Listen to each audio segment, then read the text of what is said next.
नमस्ते, मैं हूं आपके साथ जसप्रीत कौर। भारत समेत एशिया की 200 करोड़ आबादी को पानी और भोजन देने वाले हिंदू कुश हिमालय पर खतरा मंडरा रहा है। जलवायु परिवर्तन के साथ ही ग्रीन हाउस इफेक्ट, कार्बन उत्सर्जन और प्राकृतिक संसाधनों के दुरुपयोग, लगातार बढ़ती आबादी तक की वजह से ग्लेशियर पिघल रहे हैं। बर्फ का कवर लगातार कम हो रहा है। ये एक गंभीर खतरे की तरफ बढ़ रहा है। अंटार्कटिका से लेकर हिमालय तक देखने को मिल रहा है। भारत समेत एशिया की 200 करोड़ आबादी को पानी और भोजन देने वाले हिंदू कुश हिमालय पर खतरा मंडरा रहा है। जलवायु परिवर्तन के साथ ही ग्रीन हाउस इफेक्ट की बात करें, कार्बन उत्सर्जन, प्राकृतिक संसाधनों का जो दुरुपयोग है, इस वजह से समस्या ज्यादा बढ़ चुकी है। म्यांमार से लेकर अफगानिस्तान तक फैली इस विशाल पर्वत श्रृंखला का दायरा साल दर साल घटता ही जा रहा है। बर्फबारी के स्तर में रिकॉर्ड गिरावट आई है। इस हिमालयी इकोसिस्टम में हो रहे बदलाव से 50 करोड़ तक की आबादी पर सीधा असर पड़ेगा।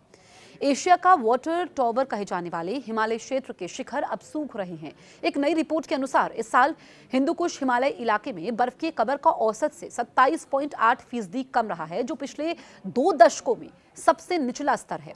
उत्तराखंड का गंगोत्री ग्लेशियर का इलाका गंगा नदी का मुख्य सोर्स है। इसके पिघलने की दर भी पिछले 2 दशकों में दोगुनी हो चुकी है। 1940 के दशक से लेकर 2025 तक के समय पर गौर करें तो इसमें 1700 मीटर की कमी दर्ज की गई। हर साल 28 से 30 मीटर की दर से पिघल रहा है। अब मेगा अल नीनो क्या है, ये आप समझिए, जो 150 साल बाद ले रहा है प्रचंड रूप। गर्मी से इंसानों में तबाही मचने वाली है।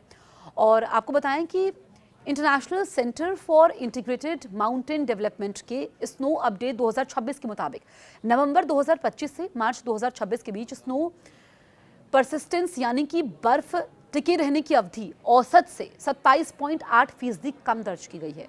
आसान शब्दों में समझें तो स्नो परसिस्टेंट का मतलब यह है कि गिरने के बाद बर्फ जमीन पर कितनी देर तक टिकी रहती है। वैज्ञानिक इसे पहाड़ों के स्वास्थ्य को मापने का पैमाना मानते हैं। मौसम बर्फ केवल सुंदर दृश्य नहीं है, बल्कि ये एक स्लो रिलीज वाटर बैंक है। हिमालय से निकलने वाली 12 प्रमुख नदियों के सालाना जल प्रवाह का लगभग 1/4 हिस्सा बर्फ पिघलने से आता है। ये नदियां खेतों की सिंचाई करती है, हाइड्रो पावर प्लांट चलाती हैं, काबुल से लेकर कोलकाता तक के शहरों की प्यास बुझाती हैं। वैज्ञानिकों की चेतावनी के मुताबिक अगर ग्लोबल तापमान में बढ़ोतरी को 1.5 डिग्री सेल्सियस से नीचे नहीं रोका गया तो इस सदी का अंत होते होते हिमालय के 80% ग्लेशियर खत्म हो सकते हैं। अगर ऐसा हुआ तो इसका सीधा असर इंसानों के जीवन और इकोसिस्टम पर पड़ेगा। नेपाल पर इस जलवायु परिवर्तन का गंभीर असर दिखना शुरू हो चुका है। यहाँ बाढ़ और भूस्खलन से लेकर अनियमित मानसून तक शामिल है। बर्फबारी में ये गिरावट असमान रही है, जिससे कुछ क्षेत्र अधिक प्रभावित हैं।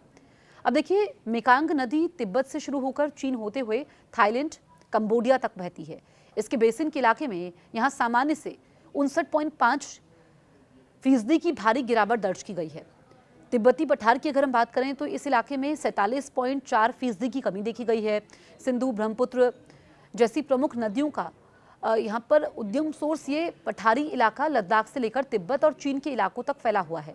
येलो रिवर और अमू दरिया की अगर हम बात करें तो चीन में 5500 किलोमीटर इलाके को कवर करने वाला हुआंग है, यानी येलो रिवर के बेसिन में भी बर्फ के स्तर में भारी गिरावट आई है।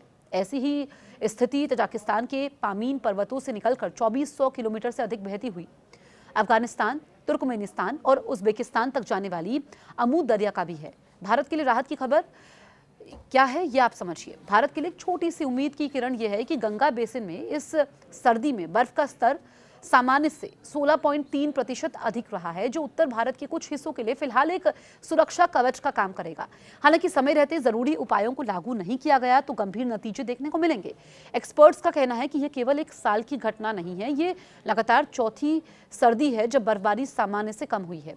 साल 2003 के बाद से अब तक 14 सर्दियों में ऐसी ही कमी दर्ज की जा चुकी है। क्षेत्र के ग्लेशियर साल 2000 से पहले की तुलना में अब दोगुनी तेजी से पिघल रहे हैं, जिससे भविष्य में भीषण गर्मी और सूखे की संभावना बढ़ चुकी है। वैज्ञानिकों ने इस संकट से निपटने के लिए ठोस कदम उठाने की अपील की है। इनमें कुछ अहम पॉइंट्स ऐसे हैं, जिसमें अर्ली वार्निंग सिस्टम, सूखे और जल संकट के वार्निंग सिस्टम को मजबूत करना, जल भंडारण की अगर हम बात करें तो पानी के मौसमी स्टोरेज की क्षमता को बढ़ाना, क्षेत्रीय सहयोग, दक्षिण और मध्य एशिया के देशों के बीच बेहतर समन्वय। अगर समय रहते योजना नहीं बनाई गई तो गर्मियों में नदियों का जलस्तर बेहद कम हो जाएगा, पीने के पानी के स्रोत सूख जाएंगे, ग्राउंड वाटर के अंधाधुंध दोहन की स्थिति पैदा हो जाएगी।